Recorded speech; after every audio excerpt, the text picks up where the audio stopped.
आप सभी को मेरा नमस्कार। राधे राधे, जय श्री कृष्ण। उम्मीद करता हूँ कि आप सभी अच्छे होंगे, अच्छी तरह से अपनी पढ़ाई कर रहे होंगे।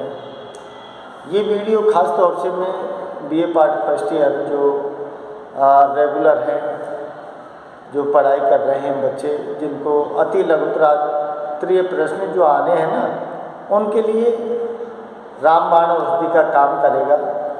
क्योंकि पहली बार सेमेस्टर प्रणाली की है राजस्थान यूनिवर्सिटी में, तो वो थोड़ा सा अच्छी तरह से देखें। क्योंकि प्रत्येक पाठ, जिन भाइयों के पास बुक है तो एक निवेदन करता हूँ कि बुक है तो बुक से पहले जो लेखक परिचय है, उस लेखक परिचय को अच्छी तरह से पढ़ लें। जो छोटे क्वेश्चन बनेंगे आपके, वो सारे वहीं से आपको मिल जाएंगे। तो जिन भाइयों के पास बुक है वो अच्छी तरह से बुक को पढ़ लें, देख लें, समझ लें। बाकी मेरा जो काम है, एक अध्याय ढोला मारूरा दुआ था, उसको मैंने कल वीडियो बना के डाल दी है, उसको भी अच्छी तरह से देख लें और अपना होमवर्क कर लें। क्योंकि अति लघुत्तरीय प्रश्न हैं जो 2-2 नंबर के आने हैं ना आपको, तो कहाँ पाठ में से कैसे उठा के दे देंगे, वो थोड़ा सा आप देखते रहना। ये वीडियो आपके लिए अच्छी रहेगी और आपको अच्छी लगे तो लाइक, शेयर और सब्सक्राइब जरूर करते रहिएगा। देखिए, अब जो है दूसरा पाठ है आपका, आपकी जो बुक है आदिकाल भक्तिकाल। तो पहले जो 3 पाठ हैं आपके, ढोला मारूरा दोहा और विद्यापति और क्या है, बीसन देव रास, ये तीनों ही क्या है, ये आदिकाल के काव्य रचना है। और खुद विद्यापति कवि हैं आदिकाल के। ध्यान रखना कि आदिकाल की काव्य रचना ढोला मारूरा पूछे या फिर बीसन देव रास पूछे किस काल की कवि काव्य रचना है, तो आदिकाल की है। विद्यापति किस काल का है, तो वो आदिकाल का कवि है। तो थोड़ा सा ध्यान रखना। तो देखिए, अब मैं आपको क्वेश्चन लिखता चलूँगा और साथ साथ में पढ़ता भी चलूँगा। आप थोड़ा सा पेन कॉपी लेके बैठें और उनको नोट कर लें, ठीक है। तो देखिए, विद्यापति हैं। सबसे पहले तो विद्यापति किस काल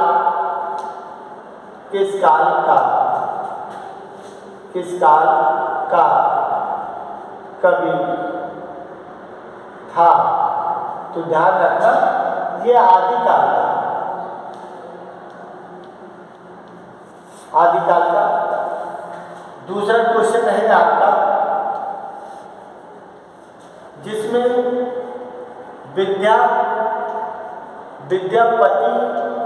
का जन्म कब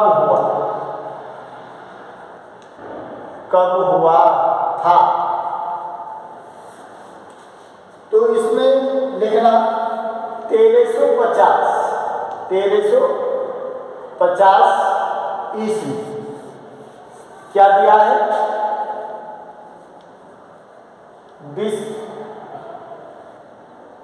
बिस्फी है, ये बिस्फी नामक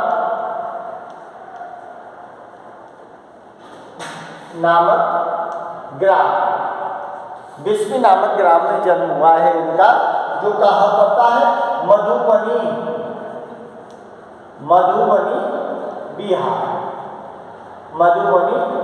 बिहार में पड़ता है। 1350 ईस्वी में इनका जन्म हुआ है। ध्यान रखना, बिस्फी नामक ग्राम और मधुबनी बिहार।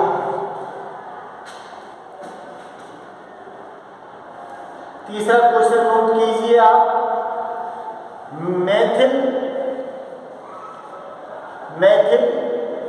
कोकिल के नाम से किस कवि को जाना जाता है। तो इसमें ध्यान रखना मैथिल कोकिल, क्योंकि मैथिली भाषा की कवि हैं, तो मैथिल कोकिल के नाम से इनको जाना जाता है। मैथिली भाषा के होने के कारण इसको कहा जाता है मैथिल कोकिल के नाम से। किस कवि को जाना जाता है? तो इसमें ध्यान रखना, विद्यापति।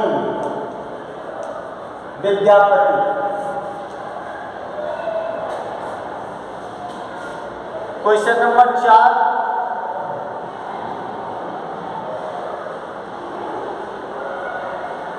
विद्यापति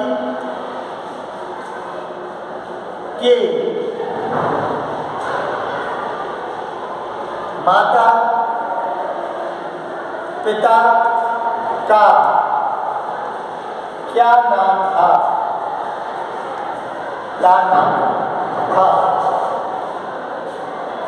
तो देखिए, उनके पिता तो कौन थे? उनके पिता थे गणपति ठाकुर।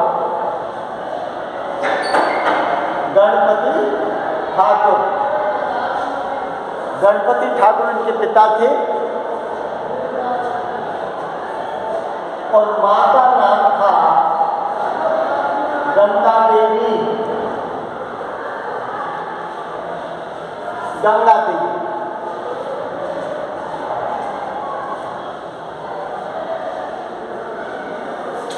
क्वेश्चन नंबर 5वां,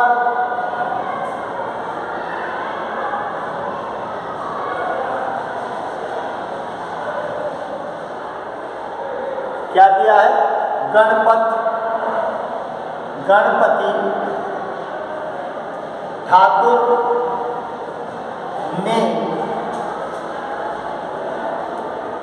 कौन सा ग्रंथ लिखा था? तो लिखा था इन्होंने गंगा भक्ति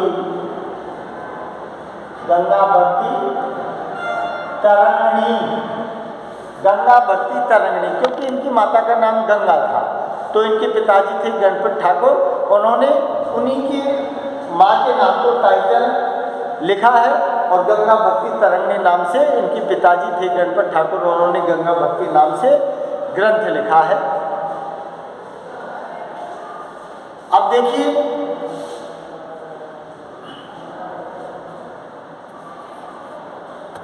क्या दिया है? क्वेश्चन नंबर 6 देखिए,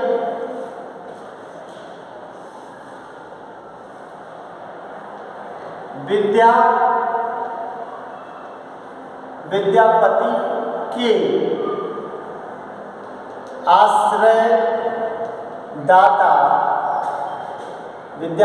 आश्रयदाता राजा कौन थे? तो आपने नाम सुना है, जिसमें नाम दिया है, एक तो है कीरत सिंह और एक का नाम क्या है? शिव सिंह।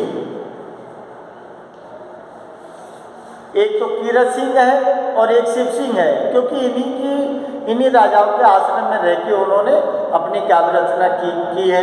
तो कीरत सिंह की भी प्रशस्ति लिखी है, शिव सिंह की भी उन्होंने प्रशस्ति लिखी है। तो विद्यापति के आश्रमदाता राजा कौन थे? कीरत सिंह और शिव सिंह नाम के राजा थे, जिनकी उन्होंने रचना लिखी है। अब देखिए, ऊपर से मिटा रहा हूं मैं।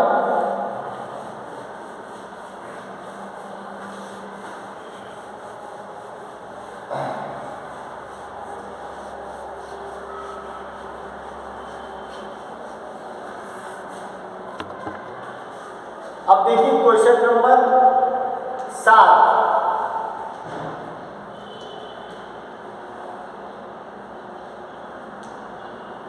विद्यापति की पदावली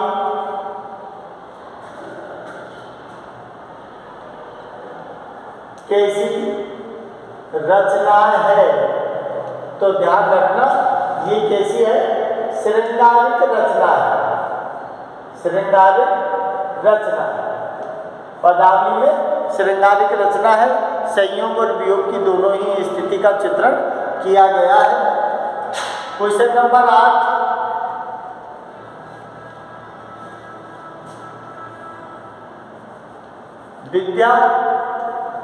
विद्यापति ने पदावली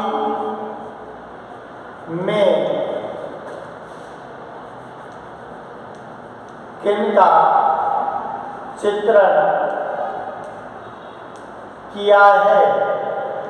तो पदावली में ध्यान रखना, उन्होंने राधा और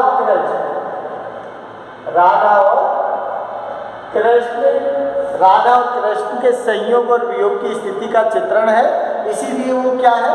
श्रृंगारिक रचना है। श्रृंगारिक रचना का मतलब राधा और कृष्ण के संयोग और वियोग की स्थिति।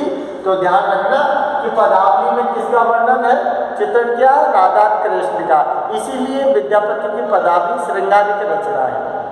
ठीक है, अगला देखिए,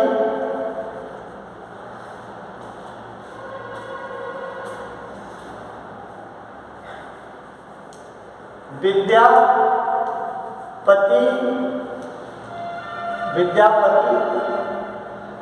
की पदावली किस भाषा में लिखी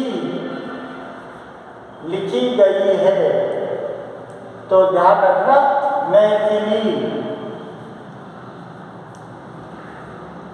मैथिली भाषा। अरे अगर आपसे पूछा जाता है कि विद्यापति की पदावली किस भाषा में लिखी गई है, तो मैथिली भाषा में लिखी गई है। समझ लो आप। अगला देखिए,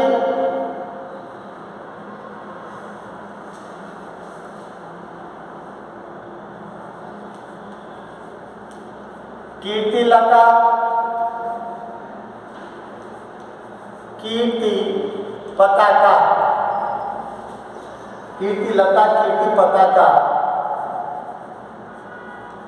किस कवि की रचनाएं हैं? तो ध्यान रखना, विद्यापति किस कवि की रचना है? तो विद्यापति की रचना है कीर्तिलता कीर्ति पताका, क्योंकि कीरत सिंह और शिव सिंह के सानिध्य में रहे थे। तो कीर्तिलता कीरत सिंह की प्रशस्ति है और कीर्ति पताका शिव सिंह की प्रशस्ति है। तो थोड़ा सा ध्यान रखना। अब देखिए अगला क्वेश्चन,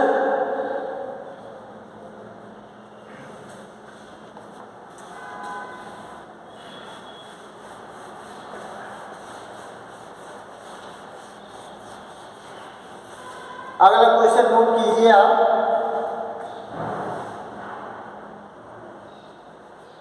कीर्तिलता कीर्ति पताका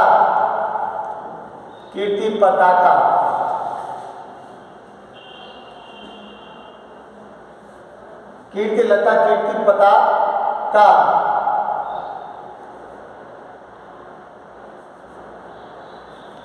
कौन सी भाषा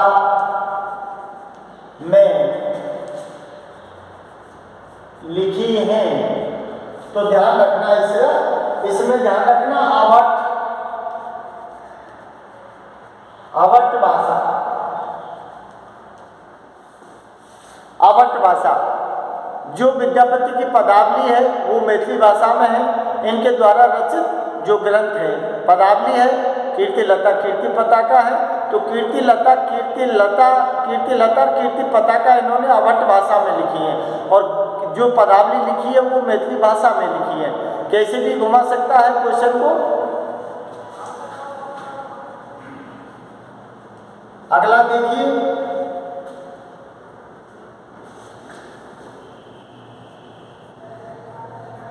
विद्यापति के द्वारा लिखित संस्कृत लिखित संस्कृत ग्रंथ। संस्कृत में भी इन्होंने लिखा है, तो संस्कृत में कौन कौन से लिखे हैं वो ध्यान रखना। जिसमें दिया है दुर्गा भक्ति तरंगिणी। क्या दिया है? दुर्गा भक्ति तरंगिणी। वर्णकृत और ये दिया है सेव सर्व स्वसार। सेव सर्व स्वसार ये लिखेंगे। दुर्गा भक्त तरंगिणी, वर्णकृत और सेव सार, सर्व सेव सार लिखा है। तो ये इनके क्या है? संस्कृत में रचित ग्रंथ है। क्योंकि संस्कृत इनके कैसे मिली? क्योंकि इनके जो संस्कार हैं, इनके पारिवारिक जो माहौल था वो संस्कृत में था। इसीलिए इनकी जो कुछ कृतियाँ हैं, जैसे दुर्गा भक्त तरंगिणी है, वर्णकृत है, सेव सर्वसार है, सर्व स्वसार, ये संस्कृत में लिखी हुई काव्य रचना है विद्यापति की।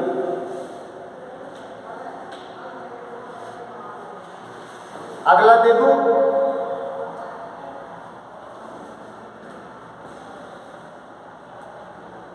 विद्यापति को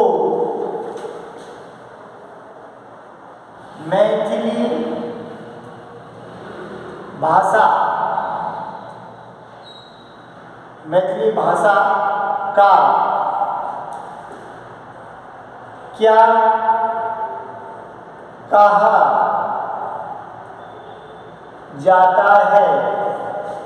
मैथिली भाषा का विद्यापति को क्या कहा जाता है? ध्यान रखना, इसमें लिया है, इसको कहा जाता है जयदेव। विद्यापति को क्या कहा जाता है? मैथिली भाषा का जयदेव कहा जाता है। जयदेव कौन था? अरे जयदेव था संस्कृत का विद्वान, और संस्कृत का विद्वान विद्यापति भी है। इसीलिए मैथिली भाषा का जयदेव कहा जाता है। विद्यापति को ध्यान रखना। और जयदेव जो था संस्कृत का विद्वान था, जिसने क्या लिखा था? गीत गोविंद। अगर आप कभी जीके का काम पढ़े तो जयदेव के द्वारा रचित ग्रंथ का नाम क्या है? गीत गोविंद, जो संस्कृत में लिखा है। तो ये संस्कृत का विद्वान है विद्यापति मैथिली भाषा का, इसलिए मैथिली भाषा में विद्यापति को जयदेव कहा जाता है। ये सारे के सारे क्या है? विद्यापति से संबंधित इम्पोर्टेंट क्वेश्चन हैं। तो उनकी बंसी माधुरी है, उनकी जो गोपिकाओं का प्रेम और विरह वियोग श्रृंगारिक रचना है, उनका चित्रण किया है।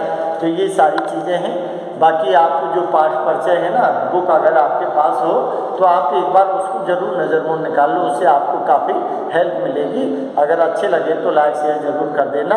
धन्यवाद। अगले थर्ड पार्ट जो है, मतलब थर्ड अध्याय जो है, उसका मैं आपको कल डाल दूँगा। धन्यवाद।